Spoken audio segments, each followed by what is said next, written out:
आज हम करने वाले हैं बच्चों एक्सरसाइज 1.1 का क्वेश्चन नंबर 3 वास्तविक संख्याएं पार्ट ए। ठीक है, क्वेश्चन क्या है देखिए, अभाज्य गुणनखंड विधि द्वारा निम्नलिखित पूर्णांकों के एचसीएफ और एलसीएम ज्ञात कीजिए। तो कैसे करेंगे देखिए, पहला पार्ट, ठीक है, अभाज्य गुणनखंड निकालने हैं इसके। ठीक है, सबसे पहले बार के अभाज्य गुणनखंड, बार के अभाज्य गुणनखंड क्या क्या होंगे देखिए। ठीक है, आप चाहे तो ऐसे निकाल सकते हैं, सीधे भी लिख सकते हैं। सबसे पहले 2 का भाग जाएगा 12 में, कितनी बार? 6 बार। फिर 2 का ही जा रहा है 3 बार, फिर 3 का जाएगा 1 बार। तो बार के अभाज्य गुणनखंड क्या है बच्चों? 2 गुणा 2 गुणा 3। ठीक है, ऐसे ही 15 के निकालूंगा। 15 के अभाज्य गुणनखंड बराबर क्या हो जाएगा, सीधे बता सकते हैं, 3 गुणा 5। ठीक है, इसी प्रकार 21 के अभाज्य गुणनखंड 3 गुणा 7।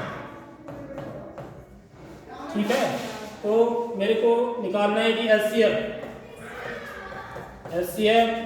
इसका 12 का, 15 का और 21 का। ऐसे लिखते हैं, कल बताया ना मैंने आपको। तो क्या करूंगा, तो तीनों में कॉमन है देखिए, देखो तीनों में ही है ना, तो ये मेरा क्या हो जाएगा, एचसीएफ हो जाएगा। ठीक है, और मेरे को यदि क्या निकालना है, एलसीएम निकालना है। एलसीएम 12, 15 और 21 का। तो यहाँ पर क्या करूंगा बच्चों में, देखिए आप चाहते हैं इसको घात के रूप में लिख सकते हैं पहले। ठीक है, मैंने आपको बताया था एलसीएम निकालने के लिए 2 की घात 2 गुणा 3, ये तो लिखूंगा। 2 की घात 2 है। ठीक है, 2 गुणा 2 क्या हुआ, 2 की घात 2 गुणा 3। इसको क्या लिखूंगा, 3 गुणा 5। ठीक है, 3 की घात 1 भी लिख सकते हैं वैसे। यह इसको क्या लिखूंगा, 3 की घात 1 गुणा 7 की घात, सबके घात के रूप में लिख दिया। तो एलसीएम लेवे ना, सारे पद आते हैं, सारे जितने भी अंक हैं सब आएंगे। यानी कि 2 भी आएंगे, तो 2 है इसमें, दूसरा क्या है 3 है, देखो, और तीसरा क्या है 5 भी आएगा, चौथा क्या है 7 भी आएगा। और इनके ऊपर जो घात आएगी वो सबसे ज्यादा वाली आएगी। समझ में आ रही बात? तो 2 की सबसे अधिक घात कितनी है, 2 है, तो 2 की घात 2 हो जाएगी। समझ रहे हो बात? 3 की सबसे अधिक घात कितनी है, 1 ही है, तो 3 की घात 1 ही होगा। 5 की सबसे अधिक घात कितनी है, तीनों में देखो, सब में 1 ही है। 7 की सबसे अधिक घात कितनी है, 1। बस अधिकतम घात वाले को लेते हैं इसमें। समझ रहे हो बात? एलसीएम निकालना। तो अब इनको गुणा कर देंगे बच्चों, तो कितना आ जाएगा, 2 दूनी 4, 3 12 पंचे 60 गुणा 7, तो 7 42, तो 420 मेरा क्या आ गया, इसका एलसीएम आ गया। ठीक है, आगे बात समझ में? अब देखिए बच्चों, इसका सेकंड पार्ट है, जैसे 17 के अभाज्य, इसमें क्या है 17, 23 और 29। देख रहे हो आप, ये जो तीनों संख्याएं है ना बच्चों, ये कैसी संख्याएं हैं, ये खुद ही अभाज्य संख्याएं हैं। 17, 23 और 21 खुद अभाज्य संख्याएं हैं। तो यदि इनके अभाज्य गुणनखंड आपको लिखने हैं ना, तो मैं क्या करूंगा, 17 को क्या लिख सकता हूं बच्चों, मैं 17 लिखूंगा। और क्या लिख सकता हूं, समझ लो बात? और यदि 23 के निकालना है, 23 के अभाज्य गुणनखंड तो क्या लिखूंगा, 23 ही लिखूंगा, और तो कोई होता नहीं है।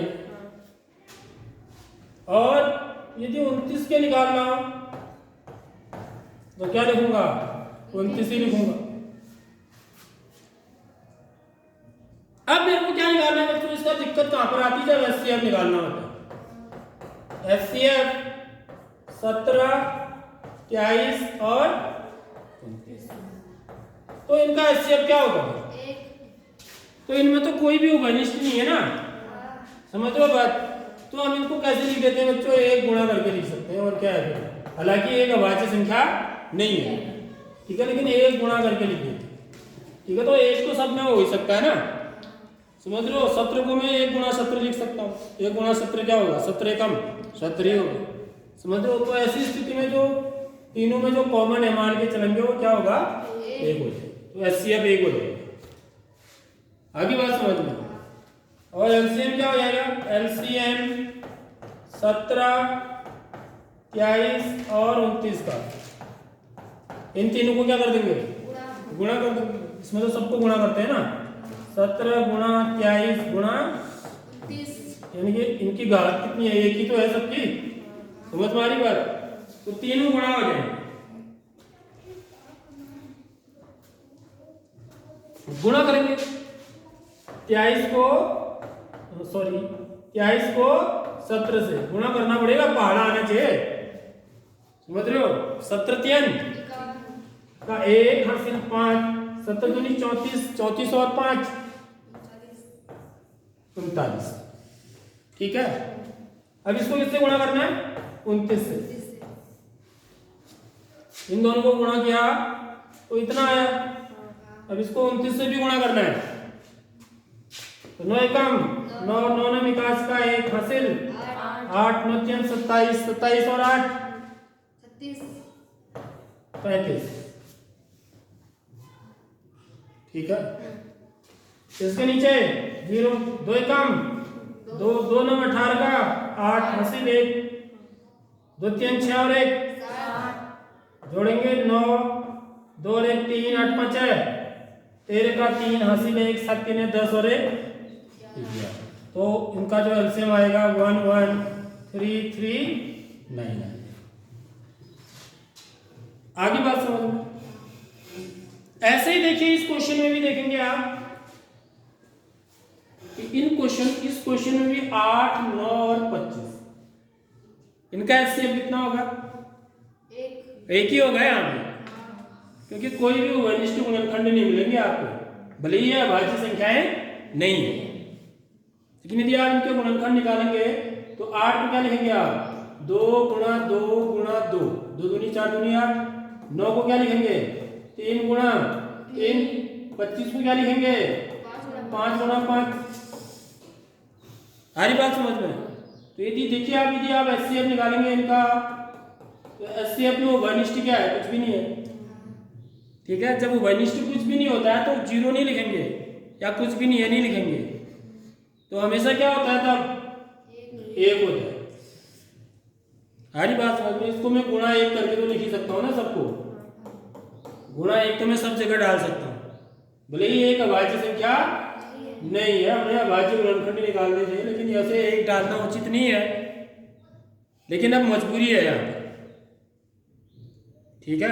तो यहाँ पर गुणा 1 करके लिख देंगे तो एचसीएफ तो 1 हो जाएगा। एलसीएम निकालना है तब भी इन तीनों को गुणा करना है, क्योंकि उभयनिष्ठ तो कुछ है नहीं। तो मैं क्या करूंगा 8 9 और 25 तीनों को गुणा कर दूंगा तो मेरा एलसीएम भी आ जाएगा।